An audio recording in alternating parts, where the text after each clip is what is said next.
जय राम सा पीर बाबा। तो मित्रों, आज बाबा रामदेव जी की जन्म कथा मैं आपको सुनाऊंगा। तो वीडियो को लाइक करना, कमेंट में जय राम धनी बाबा राम सा पीर जरूर लिखना। तो उड़ू कश्मीर के राजा अजमाल जी पुत्र प्राप्ति हेतु दान पुण्य करते, साधु संत जनों को भोजन कराते, यज्ञ करते, नित्य द्वारिकानाथ की पूजा करते। इस प्रकार राजा अजमाल जी पुत्र प्राप्ति और भैरव राक्षस को मारने का उपाय सोचते हुए द्वारकापुरी जाने की तैयारी करने में लग गए। उसी रात इंद्र की कृपा से जोरों की बारिश होने लगी। प्रातःकाल किसान बैलों के कंधों पर हल रखकर खेतों की ओर चल दिए। उधर अजमाल जी सोच से निवृत्त होकर वापिस आ रहे थे। किसान अजमाल जी को देखकर वापिस घर की ओर मुड़ गए। अजमाल जी ने किसानों से पूछा, तुम मुझे देखकर वापिस घरों की ओर क्यों जा रहे हो? तो उनमें एक बूढ़ा किसान डरते डरते हुए बोला, हे महाराज, आप निसंतान है। निसंतान का मुंह देखकर कोई शुभ कार्य नहीं करते, इसलिए हम कल ही खेतों में हल चलाएंगे, कृपया हमें क्षमा करें। किसानों की ऐसी बात सुनकर राजा को आत्मा को गहरा आघात लगा। वे फूट फूट कर रोने लगे। अजमाल जी ने सोचा कि इस जीने से तो मरना ही अच्छा है। जो हमारी प्रजा ही हमारा मुंह न देखनी चाहती है। तो वे उदास भाव से आंखों में आंसू टपकाते हुए महल में आकर मूर्ति के भांति अचल होकर बैठ गए। रानी मैनादे ने पति के पास आकर पूछा, स्वामी, आपको क्या हो गया है? ऐसी क्यों दशा कर रखी है? क्या मेरे से कोई अपराध हो गया है? अजमाल जी ने अपने साथ घटी सारी घटना रानी मैनादे को बता दी। कहा कि मेरे देश के किसान भी मेरा मुंह नहीं देखना चाहते, मेरे दर्शन से अशुभ व अशुगन मानते हैं। रानी ने भी दुख का अनुभव किया और बोले, स्वामी, आप पुरुष है, पुरुषार्थ करो। इस प्रकार धैर्य नहीं छोड़ना चाहिए। मेरा कहना मानकर आप एक बार आशुतोष भगवान विश्वनाथ के दर्शन करने जाओ। वे ही शीघ्र प्रसन्न होकर भगत की इच्छा पूरी करते हैं। वह आपकी भी इच्छा अवश्य पूरी करेंगे। रानी की बात सुनकर प्रातः होते ही अजमाल जी काशी के लिए चल दिए। काशी पहुंचकर गंगा स्नान करके अजमाल जी ने पत्र व पुष्पों से भगवान शिव की पूजन किया व जल चढ़ाया। इस प्रकार निराहार रहकर पूजा करते करते 7 दिन व्यतीत हो गए। 8वें दिन रात्रि में भगवान शिव प्रकट हुए और बोले, अजमाल जी, एक बार फिर पुत्र प्राप्ति के लिए द्वारका की यात्रा करो। तुम्हारी मनोकामना द्वारकाधीश अवश्य पूरी करेंगे। मैं तुम्हारी सेवा से बहुत प्रसन्न हूँ। अजमाल जी घर पहुँचे और रानी को सारा वृतांत सुनाया। महाराज अजमाल जी रानी को साथ लेकर द्वारका की यात्रा करेंगे। यह बात सारे शहर में फैल गई। प्रत्येक घर में से 1-2 भक्त द्वारकाधीश की यात्रा को जाने के तैयार हो गए। शायर भगत ने भगवान को भोग चढ़ाने के लिए अजमाल जी को पाव भर चावल अक्षत अजमाल जी को दिए और कहा, भगवान कृष्ण से कहना कि आपका भगत शायर भी अपुत्र है, उनकी दीन कृपा पर करो, उन्हें भी एक पुत्र प्रदान करो। अजमाल जी ने वह प्रेम भोजन का उपहार लेकर सुरक्षित रख लिया। श्रद्धालु भक्तजन कीर्तन करते हुए राजा और रानी के साथ द्वारकापुरी की ओर चल पड़े। इंद्रदेव भी खुशी प्रकट करते हुए हल्की हल्की वर्षा करने लगे। इस प्रकार राजा अजमाल जी भक्तजनों के साथ द्वारकापुरी पहुंचे। राजा ने सब भक्तों को स्नान करने को कहा और सेवकों से रोटा बनाकर चूरमा बनाने व कुछ चूरमा के लड्डू बनाने की आज्ञा दी। इधर अजमाल जी के हृदय में द्वारकाधीश के साक्षात दर्शन करने की इच्छा बढ़ गई। तब राजा रानी ने भक्तों सहित मंदिर में प्रवेश किया। राजा रानी मूर्ति के सामने बैठकर हाथ जोड़कर प्रार्थना करने लगे।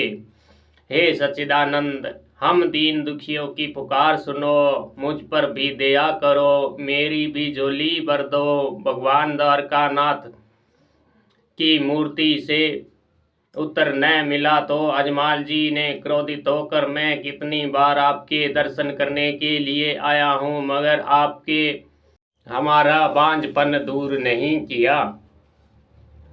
मैंने पिछले जन्म में से क्या पाप किया जिसकी सजा मुझे इस जन्म में दे रहे हो। हे द्वारकानाथ, अगर आपने मेरी नहीं सुनी तो मैं यहाँ अपने प्राण की आहुति दे दूंगा। हे भगवान, आप इतने कठोर क्यों बन गए हो, कुछ तो बोलो। जब मूर्ति से कोई उत्तर न मिला तो अजमाल जी ने क्रोध में रानी के हाथ से लड्डू लेकर मूर्ति को दे मारा। जोश में भरकर कहा, हे पत्थर के भगवान, आज से मैं तेरी पूजा नहीं करूंगा। ऐसा कहते कहते वे मूर्छित हो गए। रानी ने अजमाल जी की आंखों पर जल छिड़का, वह धीरे धीरे होश में आने लगे। पुजारी ने अजमाल जी से कहा, महाराज, यह मंदिर तो द्वारकाधीश की मूर्ति है। यदि आपको भगवान के साक्षात दर्शन करने चाहते हैं तो आप स्वर्ण द्वारकापुरी जाएं, जो समुद्र के अंदर स्थित है। राजा अजमाल जी ने समुद्र के किनारे जाकर ध्यान मग्न होकर बैठ गए। उनके कानों में आवाज आने लगी कि भक्तराज, आ जाओ, आ जाओ।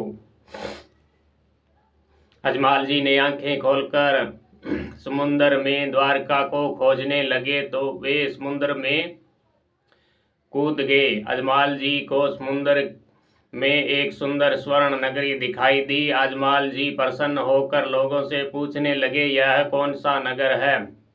लोगों ने उत्तर दिया, यह भगवान श्री कृष्ण की नगरी द्वारका है।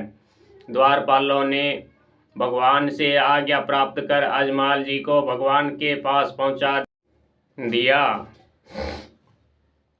भगत को देखकर भगवान श्री कृष्ण उन्हें गले से लगाया व अपने पास बिठा लिया। अजमाल जी ने देखा कि द्वारकानाथ के माथे पर पाटी बांधी हुई है।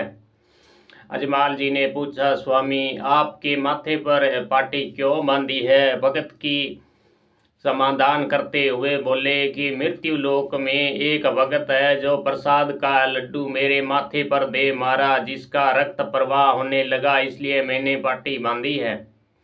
अजमाल जी ने कहा, भगवान, ये मुझसे बड़ा अपराध हो गया, मैं अपने किए कर्म के लिए बड़ा लज्जित हूँ। तब भगवान श्री कृष्ण सांत्वना देते हुए बोले कि इसमें तुम्हारी क्या गलती है? तुम तो पुकारने के लिए मुझे बहुत पुकार रहे थे, पर मुझे आना चाहिए। भगत वत्सल भगवान की श्री कृष्ण ने अजमाल जी से पूछा, कहो कि कैसे आना हुआ?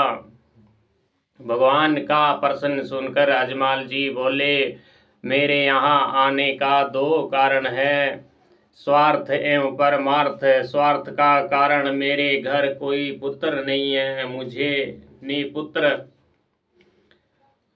जानकर कोई भी शुभ कार्य प्रारंभ नहीं करता, मेरे दर्शन शुभ नहीं मानते। दूसरा कारण परमार्थ का, जो पोखरण गढ़ के पास में 12 कोस तक कोई शुभ कार्य नहीं होता। वेद विद्या, ब्राह्मण, तीर्थ, व्रत, यज्ञ आदि कुछ भी अनुष्ठान नहीं हो पाता। इसका कारण भैरव राक्षस का उत्पाद है।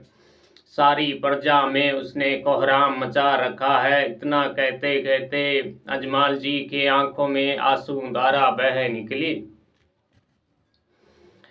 प्रभु ने भगत को आश्वासन देते हुए कहा, भगत घबराओ नहीं, तुझे पुत्र प्राप्त होगा, सब मनोकामना पूरी होगी।